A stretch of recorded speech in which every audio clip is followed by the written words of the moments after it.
Rebonjour, suite de l'exercice 2, toujours de la série numéro 2. Je commence par la question 6.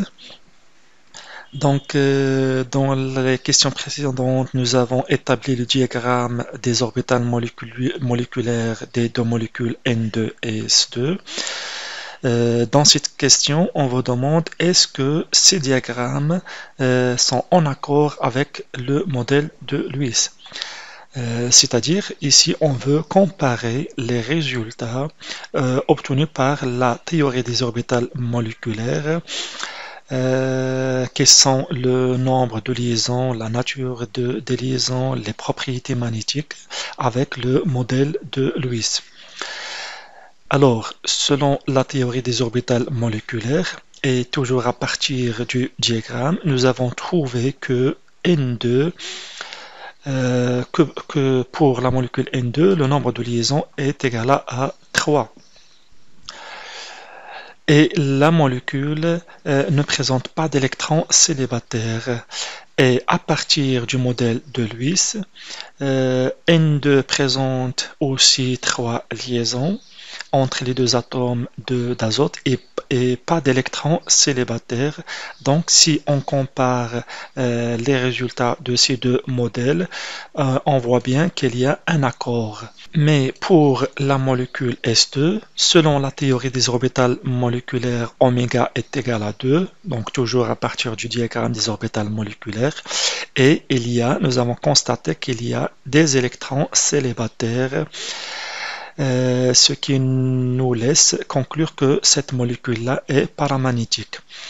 Alors que selon le modèle de Lewis, le nombre de liaisons est égal à 2, mais il n'y a pas d'électrons célibataires sur cette molécule-là. Tous les électrons sont appariés selon le modèle de Lewis. Donc on peut conclure qu'il y a un désaccord entre le modèle de Lewis et la théorie des orbitales moléculaires. Question numéro 7. Dire pourquoi HE2 et NE2 ne pourraient exister. Pour répondre à cette question-là, on calcule le nombre de liaisons oméga entre les atomes de chaque molécule, bien sûr à partir de la configuration électronique de chaque molécule. Donc pour la molécule de HE2, ici je peux déduire facilement la configuration. Qui est sigma S2, sigma S étoile 2, sinon on peut établir le diagramme des orbitales moléculaires. Ici, on calcule le oméga, on trouve qu'il est égal à 0, c'est-à-dire qu'il n'y a pas de liaison entre les deux atomes d'hélium.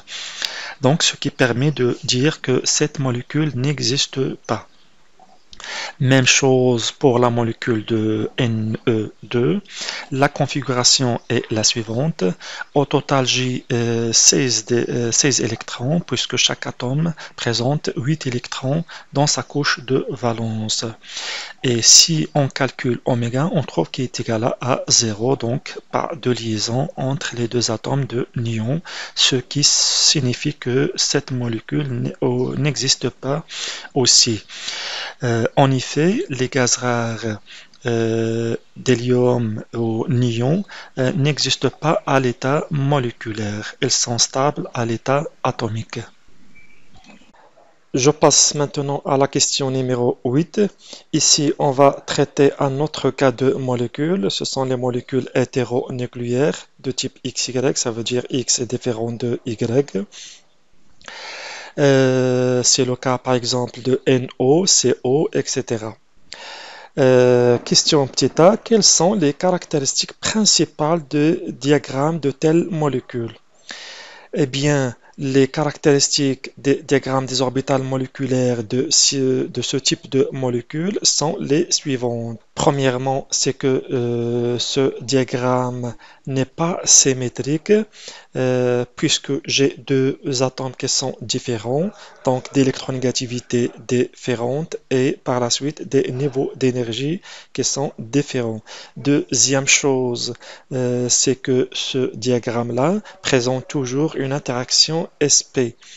Donc, il y a déstabilisation de l'orbital moléculaire sigma Z par rapport à πx et πy.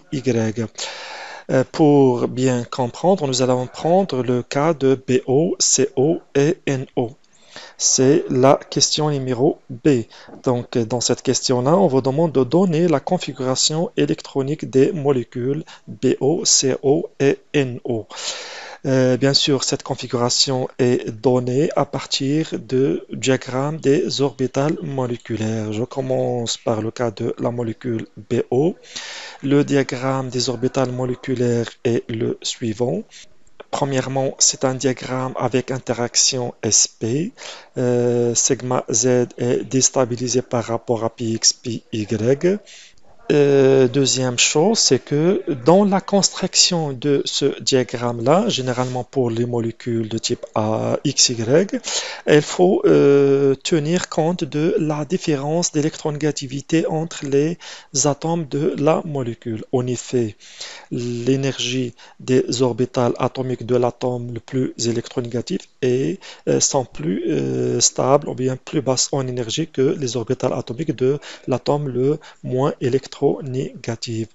Ici, j'ai l'atome d'oxygène qui est plus électronégatif. Donc, on voit bien que le niveau énergétique de l'orbital atomique de Z est plus bas que celui de l'orbital atomique de Z de l'atome de B.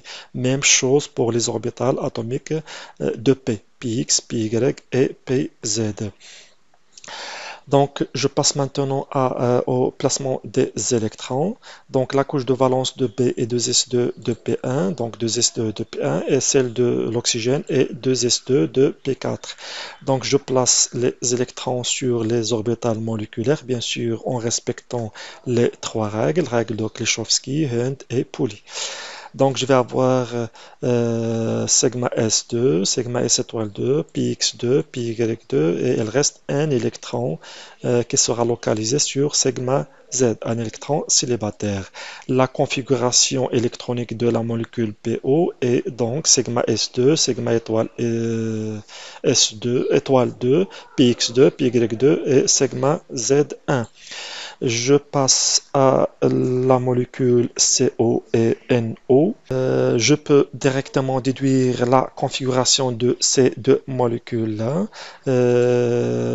sachant que pour un diagramme qui ne présente pas d'interaction, l'ordre de remplissage sera sigma S étoile, sigma Z, Px, Py, Px étoile, Py étoile. C'est le cas aussi des molécules de type A2 avec un Z qui est supérieur à 7, alors que pour un diagramme qui présente une interaction, l'ordre de remplissage sera sigma S étoile, Px, Py, sigma Z, puis Px étoile, Py étoile. C'est le cas aussi des molécules diatomiques avec un Z qui est inférieur et égal à 7. Donc pour la molécule de CO, puisque j'ai au total 10 électrons, 4 donnés par le carbone et 6 de l'oxygène. Donc au total, j'ai 10 électrons que je vais les placer sur les orbitales moléculaires suivants, bien sûr en respectant l'ordre de remplissage.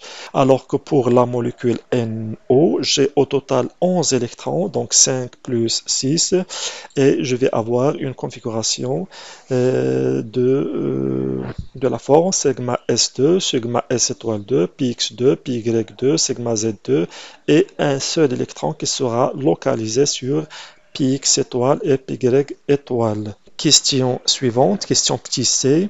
Que peut-on dire à propos de leur stabilité relative, c'est-à-dire classement par force de liaison? Eh bien, la stabilité est liée à oméga, est liée au nombre ou bien à l'ordre de liaison oméga. En effet, plus oméga est grand, plus la longueur de la liaison est petite et plus la liaison est forte. Et donc, elle est plus stable. Pour notre cas, pour les trois molécules, et pour avoir une idée sur leur stabilité, il suffit de calculer donc oméga. et bien sûr à partir de la configuration de chaque molécule. Donc on obtient un oméga qui est égal à 2,5 pour BO. Pour CO, je vais avoir un oméga est égal à 3 et 2,5 pour NO.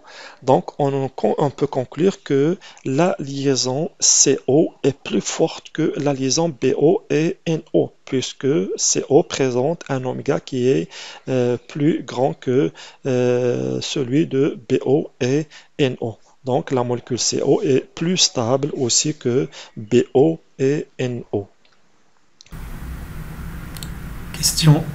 Question D. En réalité, ces molécules sont le siège du phénomène de mésomérie, justifié à partir des diagrammes.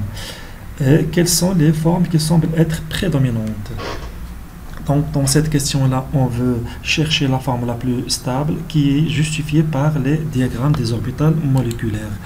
Je commence par BO, la structure de Lewis est la suivante, mais par mésomérie, je peux avoir d'autres formes. Par exemple, une deuxième forme où j'ai deux liaisons et un électron porté par le B, comme je peux avoir une forme où B et O forment une seule liaison et un électron célibataire porté par l'oxygène.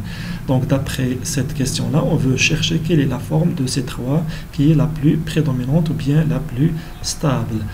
Donc pour répondre à cette question-là, il faut voir le diagramme des orbitales moléculaires. Si je prends cette forme-là, la première forme, elle apparaît stable puisqu'elle est neutre, sans charge, mais elle ne répond pas à la théorie des orbitales moléculaires puisque oméga de BO est égal à 2,5. Or, ici, on a uniquement une seule liaison. Pour les deux autres formes 2 et 3, on a deux liaisons et un électron célibataire, ce qui est en accord avec la théorie des orbitales moléculaires puisque oméga est égal à 2,5. 2, c'est-à-dire deux liaisons, et 0,5, c'est-à-dire un électron délocalisé entre les deux atomes. Mais dans la forme 2, j'ai l'électron célibataire qui est localisé sur l'oxygène, alors que dans la troisième forme, l'électron célibataire est porté par le bord. Donc, quelle est la forme la plus stable de ces deux formes-là? Pour répondre à cette question-là, il faut considérer le diagramme des orbitales moléculaires. D'après ce diagramme-là, on voit bien que l'électron célibataire est localisé sur l'atome d'oxygène. Pourquoi? Eh bien, parce que l'orbitale moléculaire sigma Z, où se trouve l'électron célibataire, est proche en énergie de l'oxygène que du bord. Vous voyez la différence d'énergie ici, donc par rapport à cette différence-là. Donc la forme 2, où l'électron est porté par l'oxygène, est plus favorisée, donc elle est la plus prédominante. Elle est aussi moins chargée que la forme 3. On peut aussi déterminer la forme moyenne de BO qui est B double liaison O et un électron délocalisé entre les deux noyaux qui est justifié par oméga qui est égal à 2,5. Donc deux liaisons et un électron célibataire, donc en accord avec la théorie des orbitales moléculaires. Je passe à la molécule CO. La structure de Lewis est la suivante, donc c'est double liaison O, mais par mésomérie, je peux avoir une deuxième forme, donc la délocalisation de ce doublet-là, ici, qui se transforme en doublet lion, et je vais avoir trois liaisons, et une charge négative sur le carbone, et une charge positive sur l'oxygène. Cette forme-là apparaît la plus favorisée puisque oméga est égal à 3 d'après le diagramme des orbitales moléculaires. Donc cette forme-là est plus stable. Pour la troisième molécule, NO, la structure de Lewis est la suivante. N double liaison O, mais j'ai un électron célibataire sur l'azote. Et par mésomérie, je peux avoir une deuxième forme. Dans cette forme-là, j'ai un électron célibataire qui est porté par l'oxygène, mais avec des charges plus et moins. Et pour trouver le mésomère, ou bien la forme la plus stable, il faut voir le diagramme des orbitales moléculaires. À partir du diagramme, on voit bien que l'électron célibataire est localisé cette fois-ci sur l'azote, puisque l'orbital, ou bien les orbitales moléculaires anti-ion px étoile, py étoile, où se trouve l'électron, sont plus proches en énergie de l'azote que de l'oxygène. Donc elles sont plus proches de l'azote que de l'oxygène. Donc la forme la plus prédominante dans ce cas-là est la forme où l'électron célibataire est localisé sur l'azote. Là aussi, on peut donner la forme moyenne. Eh bien, c'est la forme suivante où on a deux liaisons et un électron délocalisé entre les deux noyaux puisque oméga est égal à 2,5. Question suivante, question E, dire lesquelles de ces trois molécules sont stabilisées ou déstabilisées par gain ou par perte d'électrons. Donc on va chercher l'effet de l'addition d'un électron ou bien élimination d'un électron sur la stabilité de ces trois molécules. Comme nous avons vu dans la question 5, la stabilité dépend de oméga. Cette stabilité augmente si oméga augmente et diminue si oméga diminue. Alors la question, quand est-ce oméga augmente et quand est-ce oméga diminue? Pour bien comprendre, je vais prendre l'exemple suivant. Si le nombre d'électrons liants augmente, dans ce cas-là, oméga va augmenter et on aura une stabilisation de la molécule. Donc la stabilité augmente puisque oméga augmente. Mais lorsque le nombre d'électrons anti-liants augmente, oméga va diminuer, ce qui apporte une déstabilisation. Donc la stabilité va diminuer. Donc, si l'addition se fait sur les orbitales moléculaires liantes, oméga augmente. Et si l'addition se fait sur les orbitales anti-liantes, oméga va diminuer. Et inversement, dans le cas du perte d'électrons. Examinons maintenant le cas où il y a un gain d'électrons, c'est-à-dire une addition d'électrons. Premièrement, il faut considérer la configuration électronique des trois molécules et voir l'addition ou le gain va se faire sur quel orbital moléculaire. Commençons par le cas du gain d'un électron ou bien addition d'un électron. Pour le BO, si on ajoute un électron, l'addition va se faire sur l'orbital moléculaire liante sigma Z puisqu'il est vacante. Donc, le nombre d'électrons liants va augmenter et dans ce cas-là, oméga augmente et la stabilité va augmenter. Donc, on aura une stabilisation de la molécule. Par contre, dans le cas de CO et NO, si on ajoute un électron, l'addition va se faire sur les orbitales moléculaires qui sont anti-liantes, px étoile, py étoile.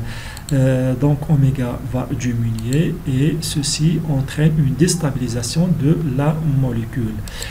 Regardons maintenant le cas du perte d'électron, bien élimination de l'électron. Toujours il faut voir les orbitales moléculaires où va se faire l'élimination. Pour BO et CO, si on élimine un électron, l'élimination se fait des orbitales qui sont liantes. Donc oméga va diminuer, ce qui entraîne une déstabilisation de ces deux molécules. Alors que pour NO, si on élimine un électron, l'élimination se fait des orbitales anti-liantes. Donc oméga va augmenter, ce qui entraîne une stabilisation de la molécule. Je passe à la question 9. Dans ce cas, on considère un autre type de molécules. Ce sont les molécules de type AH. On peut avoir le cas des hydrures halogénées, HF, HCl, etc. Ou aussi les hydrures métalliques, LiH, etc. Comme on peut avoir le cas de OH-, etc. La question A établir les diagrammes des orbitales moléculaires des molécules LIH et HCl. Donc ici, on vous donne les valeurs énergétiques des orbitales atomiques de valence NSNP de chaque atome. Donc il faut utiliser ces valeurs-là pour construire les diagrammes et bien sûr pour déduire les recouvrements possibles entre orbitales atomiques, c'est-à-dire quels sont les orbitales atomiques qui vont participer à la formation des orbitales moléculaires, à la formation des liaisons. Bien sûr, ce sont les orbitales atomiques d'énergie proche et de symétrie voisine. Je commence par le cas de LIH. J'ai les valeurs énergétiques de chaque orbital atomique de la coche de valence. Sur le premier axe, je représente les orbitales atomiques de S et de P de Li en respectant bien sûr les valeurs énergétiques données et l'orbital 1s de l'hydrogène sur le deuxième axe. J'ai 1s1, 2s1. La question maintenant, quels sont les orbitales atomiques de Li, 2s ou bien de P qui vont participer au recouvrement avec un S de l'hydrogène pour former les orbitales moléculaires. Eh bien, pour notre cas, l'orbital 2s de Li est plus proche en énergie de 1s.